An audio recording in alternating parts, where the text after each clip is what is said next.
Exercising and getting a physical workout might seem to be a frustrating activity if taken as a punishment. Along with being an amazing source of improving the physical condition of an individual, the mental state of a person can also be benefited from a regular schedule of exercising. There are several advantages of exercising, which include decreased risk of lifestyle diseases like cancer and diabetes, as well as increased quality of life.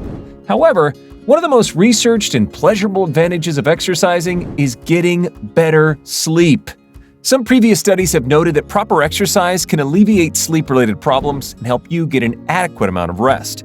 Specifically, moderate to vigorous exercise can increase sleep quality for adults by reducing sleep onset, or the time it takes to fall asleep, and decreasing the amount of time they lie awake in bed during the night.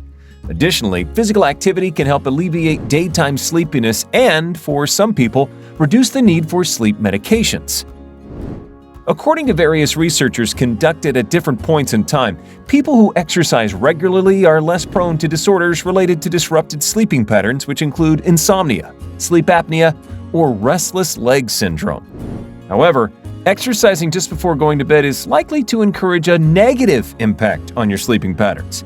Traditional sleep hygiene dictates that intensive exercise during the 3 hours leading up to sleep can negatively impact sleep because it can increase your heart rate, body temperature, and adrenaline levels. In one, subjects who exercised in the evening reported more slow-wave sleep and increased latency for rapid eye movement sleep compared to the control group, as well as less stage 1 sleep. However, researchers also noted that a higher core temperature, which can occur after intensive workouts, was associated with lower sleep efficiency and more time awake after sleep onset. So, while exercising before bedtime may not be inherently harmful, vigorous workouts in the hour leading up to bed can affect sleep efficiency and total time sleep.